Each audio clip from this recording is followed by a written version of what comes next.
Hola, muy bienvenidos a un nuevo programa de En Concreto. ¿Cómo están pasando el domingo? Espero que bien, disfrutando en familia, como siempre les digo, y preparándose para vivir un nuevo programa de En Concreto, en donde te vamos a estar hablando de arquitectura, diseño, urbanismo y obra pública, por supuesto. Y te voy contando para que vayas aclimatándote todo lo que vamos a estar viviendo en el programa del día de hoy. Estuvimos en el Museo de Arquitectura y Diseño, allí estuvimos conversando con el arquitecto y artista plástico Gustavo Navone, en donde nos contó acerca de todas las cosas que ha expuesto realmente muy pero muy lindas, así que vamos a estar hablando en un ratito nada más con él. También estuvimos visitando José Cepaz y allí nos recibió muy amablemente su intendente, realmente muy cálido, y nos contó acerca de las últimas obras públicas que allí se están realizando, entre otras sorpresas que en un rato también vas a estar viviendo por acá, por En Concreto. Y también En Concreto te preparó un informe muy pero muy interesante realmente acerca de las obras públicas que se están realizando a nivel de trenes, de todas las líneas ferroviarias. Así que realmente algo muy importante para todas las personas que se transportan con los trenes todos los días y que tantos problemas hemos tenido. A ver si se empiezan a solucionar. Todo esto y muchísimas cosas más en un segundito nada más. Después de estos avances comenzamos con todo el programa del día de hoy. En el programa de hoy visitamos la muestra del artista y arquitecto Gustavo Navone en el Museo de Arquitectura y Diseño de la Sociedad Central de Arquitectos. Una entrevista con el artista y arquitecto oriundo de Luján, que se destaca por sus obras rescatando la imagen de su basílica, como así también su otro ícono, el Estadio de Boca Juniors. Además, una charla con el arquitecto Rodolfo Livingston y la arquitecta Nidia Marinaro. Nos dan su opinión sobre el plan Procrear, sobre la construcción de viviendas sociales. Todas las noticias de la arquitectura nacional e internacional. Y hablamos con el intendente de José Cepaz sobre los avances del municipio y sobre la entrega de viviendas que se realizó en un acto central con la presencia de la presidenta Cristina Fernández de Kirchner. Todo esto y mucho más en Concreto, un programa donde arquitectura, diseño, vanguardia, urbanismo y obra pública se plasman en la pantalla. Y arrancamos el programa de esta manera porque estuvimos en el Museo de Diseño y Arquitectura en la zona de Recoleta y allí estuvimos hablando con el arquitecto y artista plástico Gustavo Navone, que por supuesto nos mostró qué es lo que está exponiendo en este momento. Charlamos con él y esto fue todo lo que nos contó.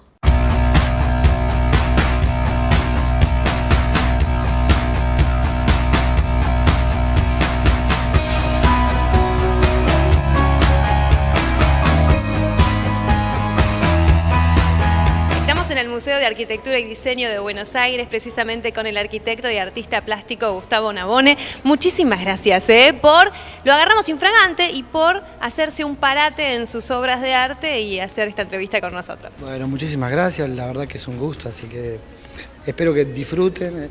Inclusive me agarraron mientras estaba dibujando o pintando, porque estoy con un pincel, uno de mis íconos, como es el Estadio de Boca, conocido como La Bombonera. Así que... Dibujar y pintar, ¿sus dos pasiones? Yo creo que dibujar es lo que me sale naturalmente. Vos fíjate que los chicos, cuando uno, digamos, es niño, lo primero que hace que es, digamos, escribir o dibujar. No, dibujar. Entonces, en mí, lo más, digamos, natural es el dibujo. Y me, digamos, invitaron a, digamos, armar una muestra con las obras que ya tenía. Hay alrededor de 50 dibujos de arquitectura, ¿no?, representando diferentes lugares que he visitado y algunos anteproyectos, desde la Basílica hasta el Estadio de Boca, y algunos dibujos que hice en un reciente viaje, a Francia. Esta muestra se llama Navone entre Luján y Chartres. ¿Por qué? Y bueno, pronúncielo bien usted. Entre Luján y Chartres. ¿Por qué ese nombre? ¿Por qué? Luján y Chartres son ciudades con una importante raigambre se dice, bueno, católica, en el sentido que tienen dos importantes catedrales. La Catedral de Chartres es una de las más antiguas de Europa. Y tiene la característica de, digamos, estar a 70 kilómetros de la ciudad de París, tiene, digamos, un río, tiene como una, digamos, geografía muy similar a la de Luján. Entonces la Asociación Francesa de Luján vio como la idea de intercambiar cierta, digamos, comunicación resumen, el año pasado se firmó una hermandad entre la villa de Luján y la ville de Chartres, por los cuales ambas ciudades son ahora hermanas. Yo, digamos, he tenido la suerte de, digamos, ser el embajador de Luján y en algún sentido de Argentina, digamos, exponiendo, digamos, en Chartres, que hay algunas obras aquí que representan eso. Esto representaría, digamos, a Francia, el otro, digamos, a Luján. En el medio está la producción de dibujos que, como recién te comentaba, son dibujos desde hace 20 años a la fecha.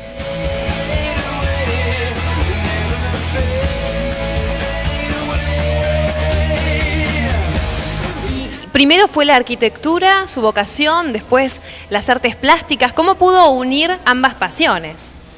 Sí, bueno, en realidad hay un escrito que hay acá, digamos, en la sala, donde dice que no es una situación fácil ni agradable tener dos pasiones. O sea, como que en algún momento la, digamos, arquitectura y el arte entran en cortocircuito, porque si bien uno es la misma persona que lo genera, son dos cosas diferentes. O sea, una cosa es hacer periodismo y otra es hacer literatura. O sea, sí, hay un lenguaje inicial que se parece, pero en realidad son dos actividades diferentes. Me di cuenta cuando mi estudio de arquitectura se transformó en un taller de pintura. O sea, mis clientes iban y me decían, ahora, digamos, entiendo por qué no me terminaste el plano. Este es el taller de un artista. Digo, no, lo que pasa... Cuéntenos cuáles son los materiales que utiliza, los reutiliza, esos materiales que tal vez ya están en desuso. Sí, bueno, en realidad son... Yo, digamos, pinto con acrílico, digamos, y con tintas. El soporte, que generalmente es una tela, en mi caso no es ningún problema. Si hay, digamos, una tela, pinto sobre, digamos, una tela. Cuando no hay, digamos, una tela, o sea, opto por pintar sobre materiales que se recuperan. Es decir, esto es una chapa de aluminio, ¿ven? Y esto es el radiador de una estufa. Lo bueno de, digamos, dibujar, digamos, o pintar sobre elementos reutilizados, bueno, ¿no? Es que la obra ya viene con una, digamos, historia, con una carga, con una temperatura, con un color de base que ya te ayuda, ¿viste? O sea, no es lo mismo una madera golpeada, hachada, en algunos lugares sucia, ¿no? Que una inmaculada que la blanca. O sea, la actitud del artista no puede ser nunca, ¿viste? Es igual. Cuando uno, digamos, recupera un elemento, ¿no? En mi caso yo quiero, digamos, continuar la huella de la forma. Este agujero acá como, digamos, a mí me condicionó y me facilitó, digamos, hacer la obra. O sea, es lo mismo que reciclar una casona o hacer una nueva. O sea, en lo personal es más interesante, digamos, un reciclaje, aunque lo des vuelta por completo. Es decir, viene ya con una, digamos, energía, con una fuerza, digamos, expresiva y espacial. Bueno, dejamos que nos firme eso y le agradecemos de todo en concreto, por su tiempo. ¿Cómo no? Bueno, gracias.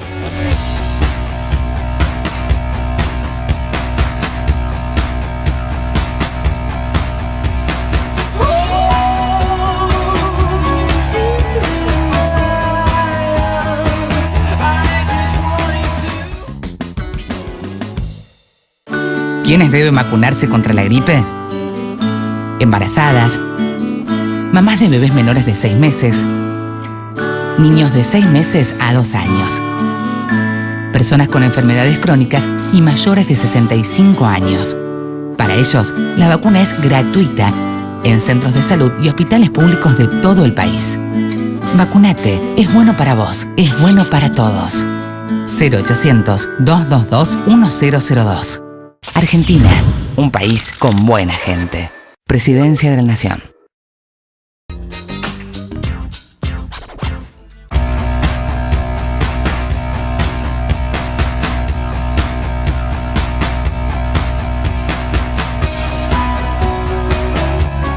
con la arquitecta Marta García Falcó, quien es parte del comité ejecutivo, ¿verdad? Así es, integro el comité ejecutivo del Museo de Arquitectura de la Sociedad Central de Arquitectos, que pertenece como museo a la Sociedad Central de Arquitectos, que ha nombrado un comité ejecutivo cuyo director ejecutivo es Hernán Bisman, y yo soy parte del comité ejecutivo junto con la licenciada Guiomar de Urgel.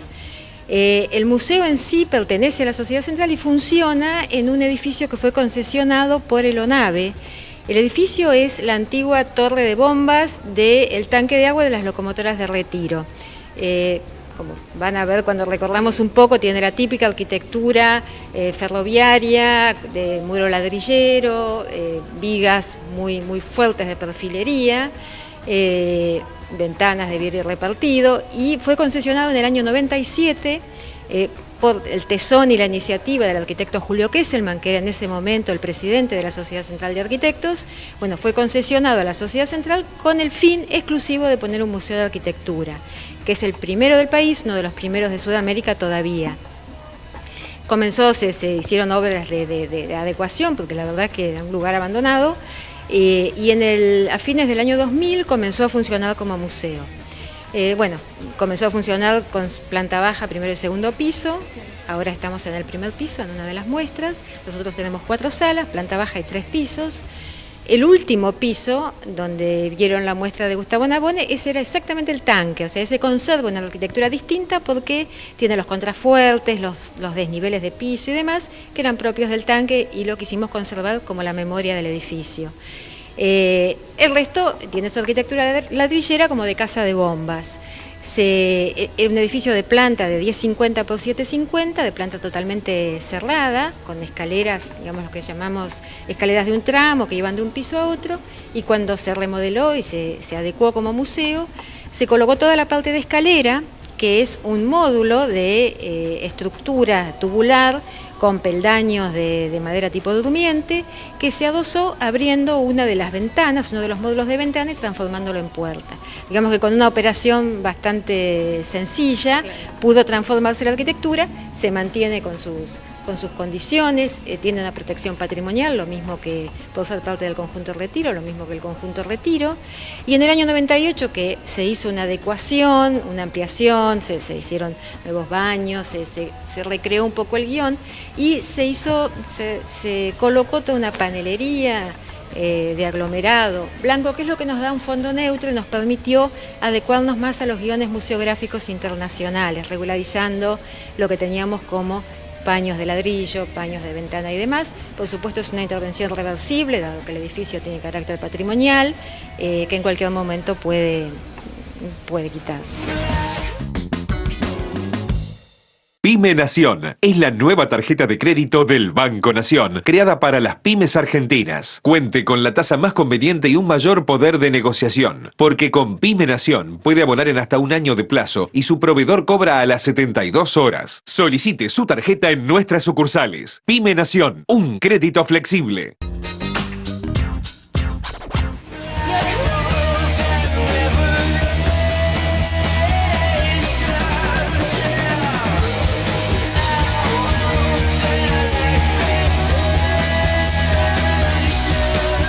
Un lugar, como vos contabas recién, con mucha historia, como así también la historia que trae cada uno de los artistas que vienen a exponer acá. ¿Cuáles son las muestras que actualmente están siendo exhibidas en este museo? En este momento nosotros habitualmente tenemos varias muestras en simultáneo.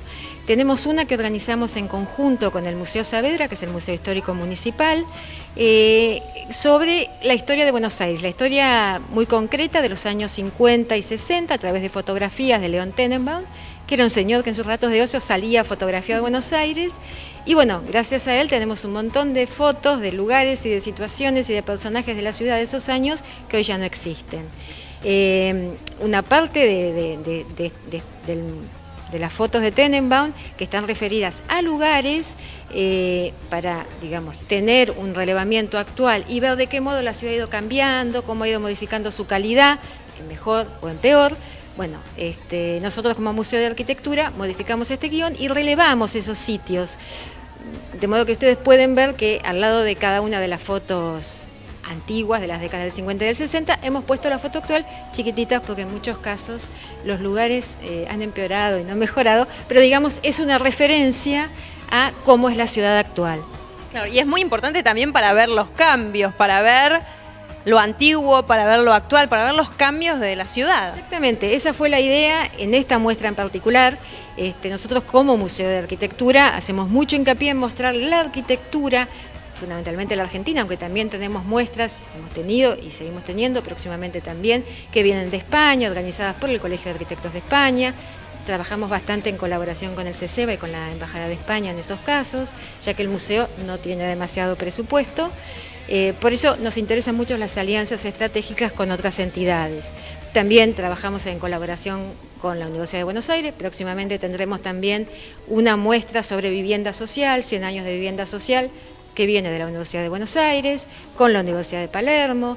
En fin, tratamos de mantener vivo el museo y dinámico. Las muestras son mensuales, es decir, tenemos 3 o 4 muestras cambiando cada mes. No exponemos una colección permanente, o sea, todo es muy dinámico. Y bueno, así se va manteniendo el museo con su dinamismo y sus visitas y sus atracciones. Claro, algo tan importante como es una muestra de arte, ¿no? Como darle el espacio al arte. Así que bueno, muchísimas gracias. Al contrario, muchas gracias a ustedes.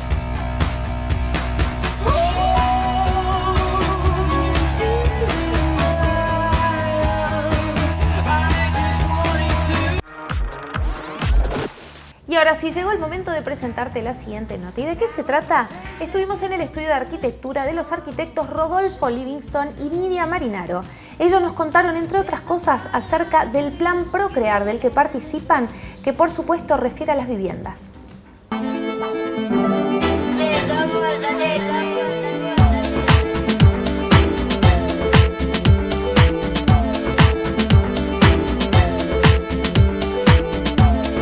Y en concreto llegamos al estudio del arquitecto Rodolfo Livingston. Estamos también con su mujer y arquitecta también, comparten la misma especialidad, Nidia Marinaro. Queremos conocer un poco más acerca de esta especialidad que usted creó, la arquitectura de la familia en primer lugar. Y bueno, yo empecé a trabajar como todos los arquitectos recién recibidos, atendiendo familias, parientes, y en lugar de sentirme mal porque no me encargaban un aeropuerto, empecé a encontrar el gusto y fui armando un método, dentro del cual tuvo mucha importancia mi viaje a Cuba. Ahí trabajé 2 años, erradicando una villa miseria. Y aprendí a tratar con la gente porque los obreros eran los propietarios. Entonces no era simplemente mandar obreros, sino hablar con ellos de su casa. Y ahí empecé a aprender eso. El proyecto no empieza con el lápiz, sino con la oreja. Es decir, saber escuchar a la gente no es solamente preguntarle qué quiere, sino saber interpretarlo. Porque lo que el cliente quiere no es lo mejor. Quiere correr esta pared para allá, por ejemplo. Entonces llama a un albañil y el albañil le dice ¿dónde la quiere? Acá, y se la pone. Entonces hay que interpretar. Y además la creatividad, buscar muchas soluciones, respetar al cliente. Y es todo un proceso que cuando me di cuenta había cambiado todo, la forma de cobrar, la forma de dibujar, la forma de hablar, la forma de escuchar. Nidia, respecto al plan que recientemente lanzó el Gobierno Nacional de Procrear, ¿qué podrías decirnos al respecto? ¿Crees que se le puede seguir sumando cosas? Bueno, precisamente acerca del programa, pienso que realmente es una iniciativa muy valiosa de la presidenta porque responde la demanda de muchísima gente, muchísimas familias en todo el país y acá en Buenos Aires, en la ciudad de Buenos Aires, que no tenían todas las credenciales para acceder a créditos que ofrecía la banca privada, ¿no? Lo que quizás podamos agregar nosotros desde nuestra posición de arquitectos, desde las facultades de arquitectura, las facultades sociales, toda la gente que viene trabajando hace mucho tiempo con lo que es el hábitat popular, es plantear la cuestión de qué ciudad queremos. Porque con esta operatoria que pone en marcha el Banco Hipotecario, se otorga créditos para construcción de viviendas, pero tendríamos que pensar en qué terrenos dentro de la ciudad, fuera de la ciudad. Cuando uno construye nuevos barrios tiene que pensar en escuelas, en clubes, en cines, en plazas, es decir, todo lo que significa el hábitat de la ciudad, ¿no? El hábitat de la familia.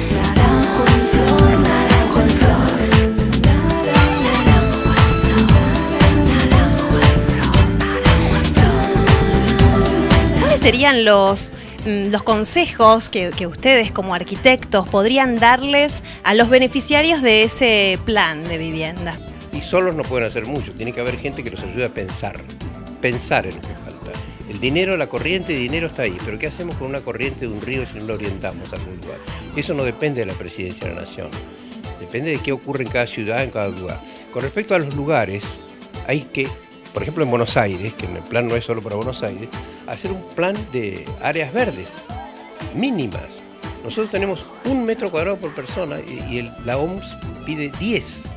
Es decir, si empezamos a poner casas en los terrenos fiscales, podemos llegar a tener casas muy lindas y la gente no tiene dónde ir con los niños.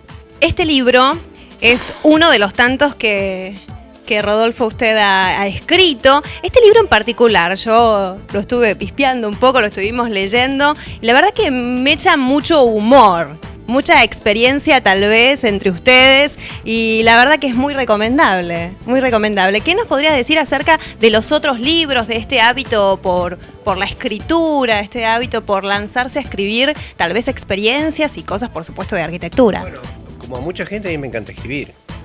Y Nidia también escribe bien. Lo que pasa es que yo le llevo como 50 años de entrenamiento y empecé a escribir cuando ella no había nacido, creo. En realidad nació hace bastante poco, como vos más o menos.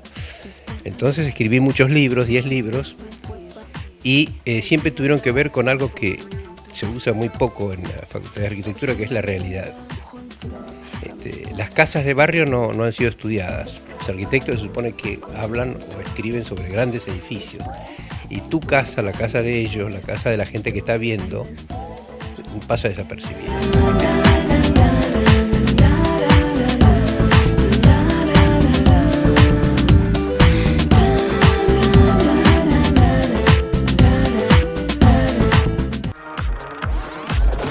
Y quédate pegadito por la pantalla de CN23. Nos vamos a una pausa muy pero muy chiquitita, pero enseguida volvemos. En el próximo bloque, los avances en José Cepaz, en el acto donde se entregaron viviendas con la presencia de la presidenta Cristina Fernández de Kirchner. Y todas las noticias nacionales e internacionales de la arquitectura y la construcción. No te muevas de la pantalla, que ya venimos. Seguimos en Concreto y ahora sí llegó el momento de continuar con nuestra entrevista junto al arquitecto Rodolfo Livingston y la arquitecta Nidia Marinaro.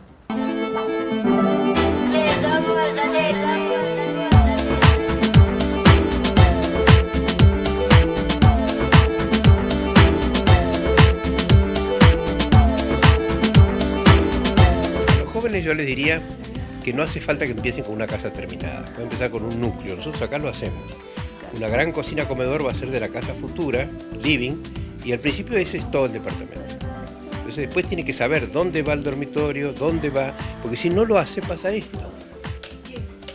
La gente que tiene acá un poquito de plata, después tiene otro poquito de plata, después tiene otro poquito de plata, y finalmente tiene esto, mide 150 metros cuadrados y lo quieren vender y no vale nada. Esa es la Villa 31, eso es todo el país. Entonces, un plan tiene que pensar, proyectar una casa para dentro de 10 años, aunque no tengan la plata. Y de ahí deducir una primera etapa. Falta que pensar toda la casa. Nunca hay que pensar con la pobreza, hay que pensar con la riqueza. La utopía hace caminar y después de ahí deducir una primera etapa inteligente. Eso es todo lo que les podría decir a los jóvenes. Y además que no hace falta que pidan 350.000 pesos, menos dinero pueden empezar a edificar.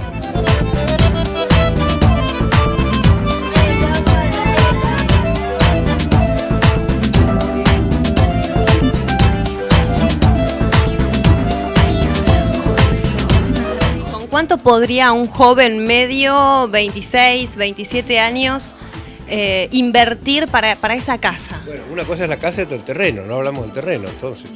Con 150.000 pesos, sí. 150.000 pesos. Además, una cosa ideal sería, nosotros una de las cosas que logramos con las casas es que crezcan sin crecer. Bueno, voy a mostrarte una imagen de pronto. Una señora en un departamento que no puede crecer para ningún lado, como le hacemos un juego, que esto es parte de la escucha, que se imagine, aunque no tenga dinero, lo que deseas, una abogada, dice yo quisiera un estudio en mi casa, no para atender clientes, pero quisiera un estudio grande, pero sé que no es posible, porque no puede crecer para allá, ni para arriba, ni para abajo. Bueno, nosotros le damos un estudio sin construir un estudio. Por resignificación. Pero eso, para eso hace falta hablar y escuchar y convencer a la gente que una cocina-comedor puede ser y romper prejuicios. Viene la visita y ve los platos, una cantidad de prejuicios que están en la clase media. ¿No? La visita no puede usar mi baño. Entonces, resignificando.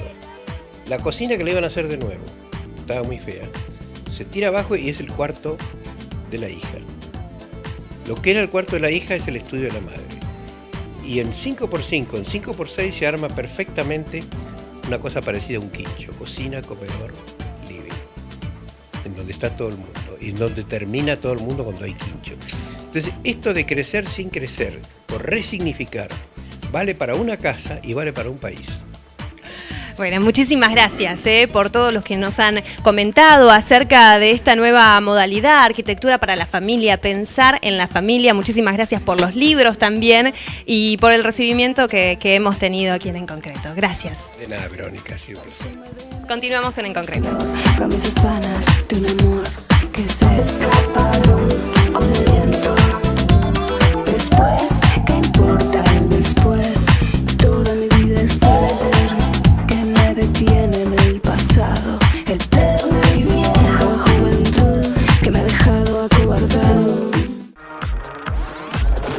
Y ahora sí llegó el momento de hablar de algo que realmente tiene mucha, pero mucha importancia, sobre todo en aquellas construcciones antiguas y también en las construcciones modernas. ¿Y por qué? Porque habla de la seguridad, por supuesto, de todos los pasajeros. ¿De qué te estoy hablando? De los ascensores. Para eso en concreto fue hacia Facara. Y allí estuvimos hablando con todo el cuerpo directivo en donde nos estuvieron contando acerca de la seguridad y también de la tecnología de los mismos, además de muchos otros temas de suma pero suma importancia.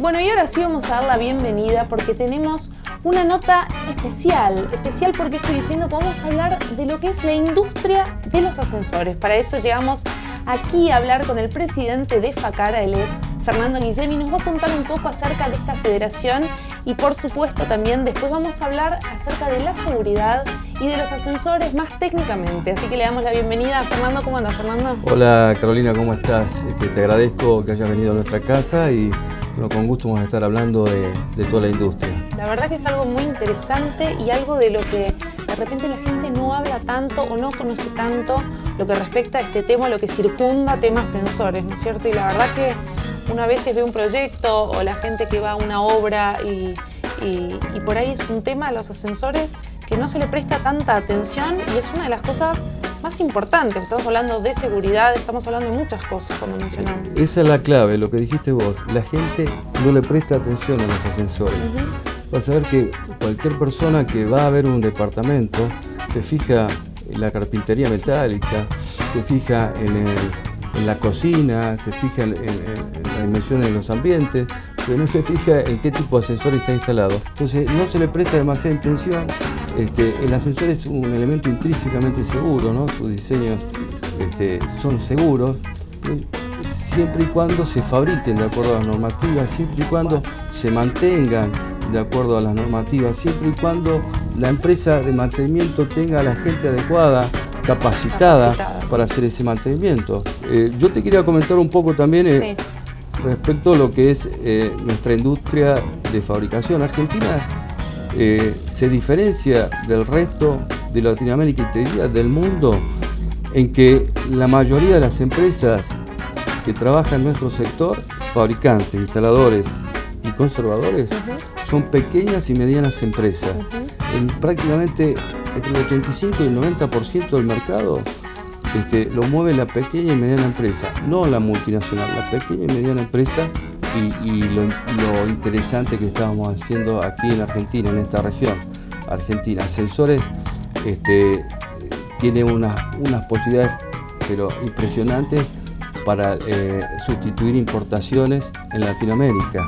En toda esta región más o menos se venden de 35.000 a 40.000 ascensores. En Argentina por año estamos alrededor de 4.500 ascensores. Y con una industria que todavía tiene capacidad para vender al exterior, tiene capacidad y tecnología.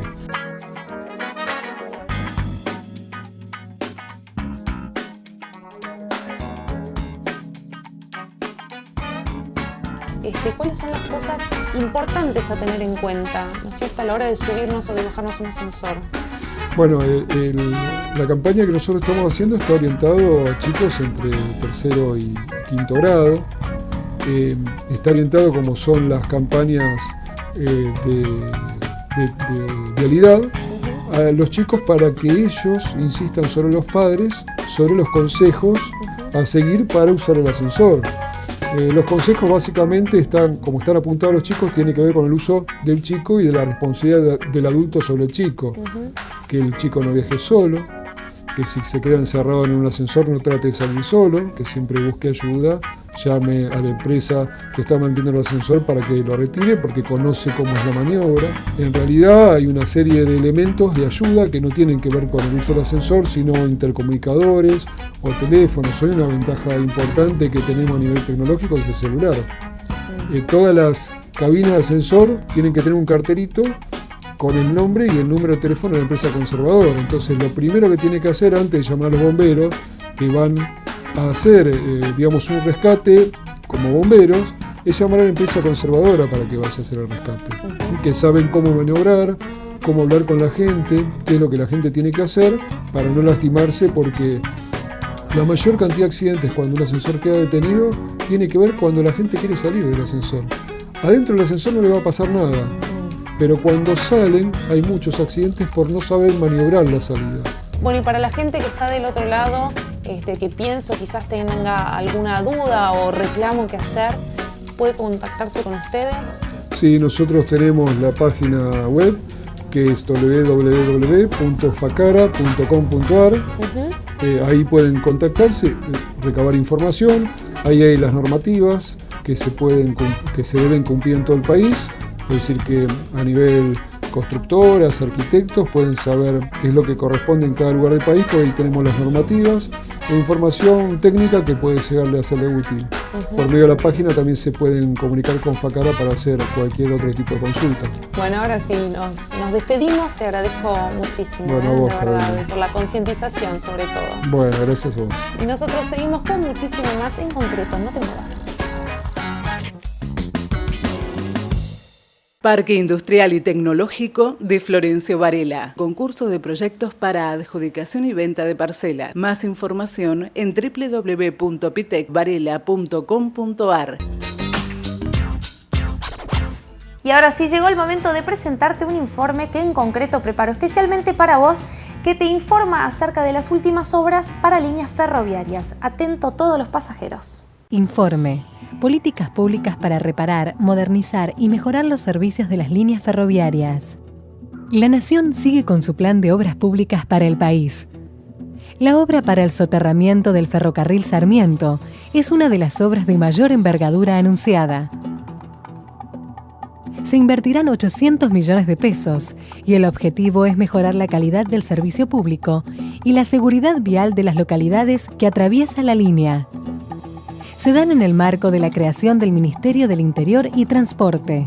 Es una obra muy importante que por decisión política de la Presidenta de la Nación se comenzó a realizar hace más de un año. Ustedes pueden ver esta enorme obra civil que se ha hecho a propósito de generar las condiciones para poder bajar hoy la cabeza de la tunelera que va a permitir el soterramiento del ferrocarril Sarmiento. La nueva construcción modificará por completo la historia del ferrocarril, cambiando su trazado de superficie, que data de 1857, cuando se inauguró el primer ferrocarril. Ya está en marcha la primera etapa que cubre desde Aedo hasta Caballito, abarcando 8 estaciones. Es una obra realmente muy importante que va desde la estación Aedo, donde estamos ubicados hoy, hasta la estación Caballito, en un soterramiento de todo el ferrocarril Sarmiento, que abarca en esta primera etapa 8 estaciones de trenes subterráneas. La obra incluye un túnel de 17 kilómetros que reemplazará en un plazo de 36 meses al actual servicio de superficie. Luego se realizarán 3 etapas que cubren la totalidad de la línea. Esto permitirá la frecuencia cada 3 minutos y además tendrá beneficios como la eliminación de los pasos a nivel, evitando accidentes. Vamos a poder tener un tren cada 3 minutos, lo que nos va a permitir incrementar la capacidad de transporte de pasajeros de 100 millones a 280 millones de pasajeros. Así que nosotros realmente nos parece que es una obra estratégica que está en consonancia con el compromiso político que hemos tomado nosotros desde el mismo día que asumimos la responsabilidad de conducir el área de transporte, de trabajar hasta el último día que estemos en este lugar para mejorar el transporte público de pasajeros. Mediante estos cambios, también cambiará el diseño urbanístico de aquellos barrios donde están las estaciones, pudiendo darle otro uso al espacio público. Y estamos llevando adelante otras tareas que están vinculadas fundamentalmente a mejorar las condiciones de las estaciones de trenes para que sean espacios más amigables, más seguros, como así también estaremos anunciando en los próximos días medidas vinculadas a la seguridad del transporte ferroviario, a la seguridad ciudadana, a ver cómo mejoramos la seguridad en las estaciones, como así también en los vagones. Y ahora sí, llegó el momento de informarte. Para eso vamos a dar lectura a algunas noticias muy pero muy importantes del sector de la construcción. Y te cuento que en San Luis se realizó una obra muy pero muy importante. Una obra que simboliza la patria en San Luis. Se trata de la obra del arquitecto Esteban Bondone. Tiene por objeto crear las condiciones de imagen y comunicación simbólica de los 200 años del nacimiento de la patria. Definido como torre, el hito del bicentenario es una construcción mixta de hormigón y acero de una impronta contemporánea. Se implanta a manera de atalaya en la punta de un pequeño cerro en San Luis. El proyecto tiene en su base 2 áreas especiales semicubiertas, una plaza de encuentro que contiene como servicio un cuerpo de sanitarios y un área de orientación turística conformada por un pabellón cultural con una variada oferta de objetos históricos y souvenirs y venta de productos y bebidas. Y ahora sí, vamos con nuestra segunda noticia y se trata de una protección cultural que se ha realizado para el poblado de Liebing en Entre Ríos. Se trata de un gran atractivo turístico de la provincia por sus construcciones hechas a partir de la actividad comercial de la Inglaterra victoriana en el casco urbano.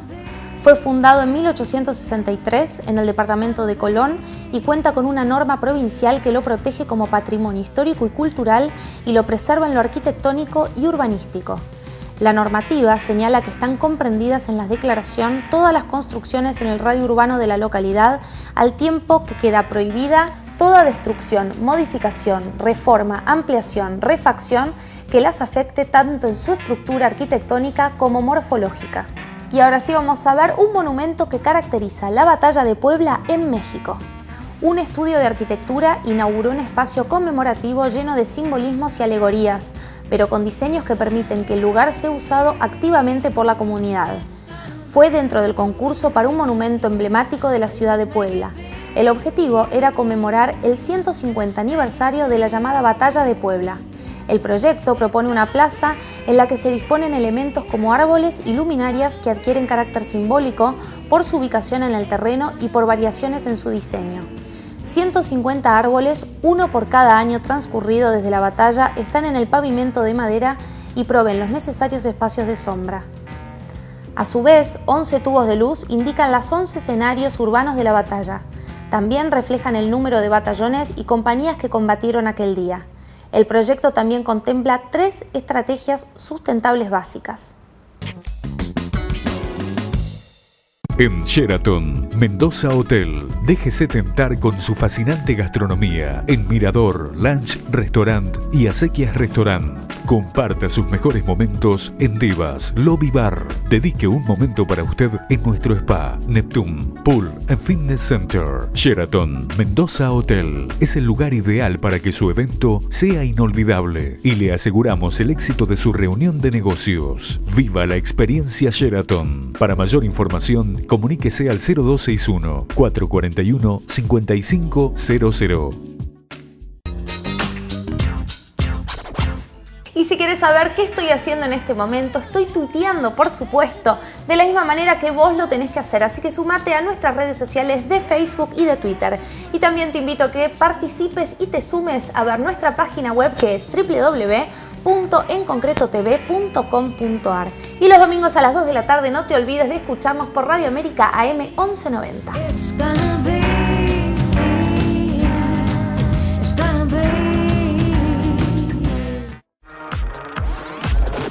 Y ahora sí llegó el momento de hablar de obra pública, y para eso nos trasladamos hacia José Cepaz, y allí estuvimos hablando con su intendente, el señor Carlos Urquiaga, que nos recibió muy amablemente y nos habló, entre otras cosas, de las viviendas que ha entregado hace muy pero muy poquito a todos los vecinos de esa localidad. Y también en ese mismo día estuvimos presentes, por supuesto, en un acto que realizó la señora Presidenta de la Nación, Cristina Fernández de Kirchner, para conmemorar los 60 años de la muerte de Evita.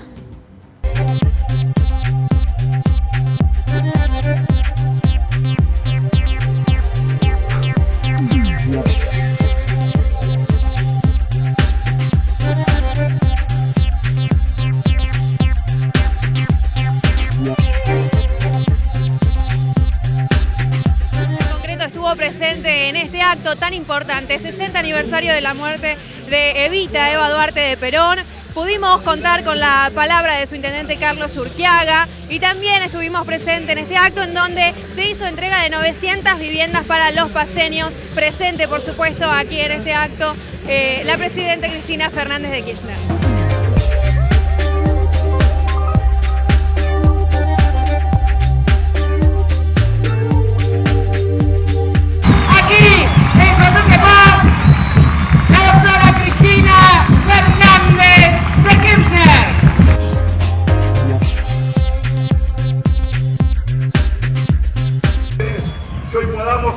Esto, que es una fiesta del pueblo, y usted nos dio el 6% del PBI en educación y nos cambió por el 2% de deuda externa, cuya ecuación era al revés, y eso nos permitió inaugurar con Néstor, con usted, con Mario, la Universidad Nacional de José Cepaz. En concreto llegó a José Cepaz, estamos con su intendente Carlos Urquiaga. Muchísimas gracias por, en este acto tan importante en los 60 aniversarios de la muerte de Evita, junto a la presidenta Cristina Fernández, dar una nota para nosotros. Muchísimas gracias. No, al contrario, el agradecido soy yo, que se acercan y que nos ayudan a poder difundir. Una de las cosas más importantes que dijo la presidenta, entre tantas otras, es precisamente que se le brindó 900 viviendas a los paceños. ¿Cómo es eso?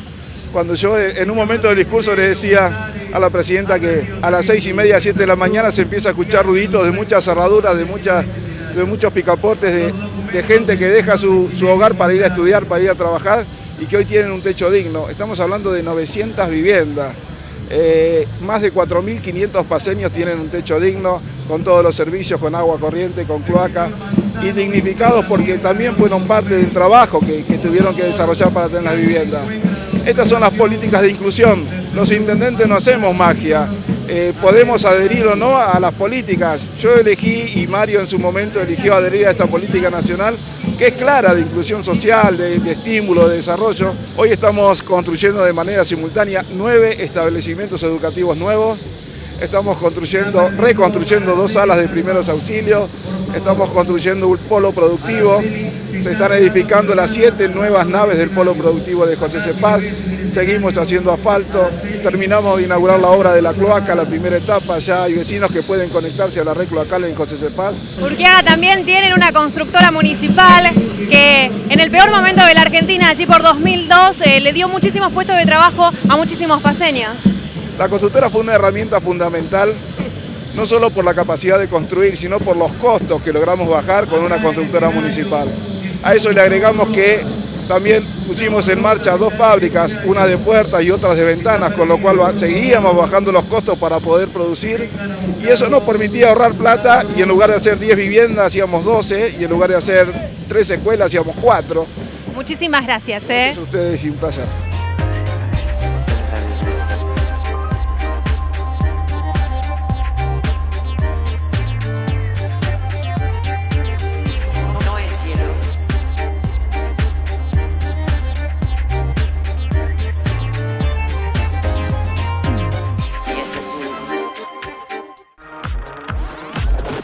Y de esta manera, lamentablemente, me tengo que ir despidiendo. Se nos terminó el tiempo, se terminó el programa, pero nosotros nos vamos a reencontrar, por supuesto, la próxima semana para ver un nuevo programa de En Concreto. No me voy a ir sin antes agradecerle a Miguel Ángel de Espacio Vida por esta locación maravillosa que nos presta todas las semanas para grabar nuestro programa, y también, por supuesto, a todos ustedes por estar ahí del otro lado acompañándonos. Recuerden que pueden dejarnos todos sus comentarios por Facebook o por Twitter también, y pueden entrar también en nuestra página web, que es www.enconcretotv.com.ar. Que termine muy lindo el domingo y nosotros nos reencontramos la semana que viene para ver un nuevo programa de En Concreto. ¡Chao! Y está bailando mi corazón, y estás tratando de sentirte mejor. Y está bailando mi corazón.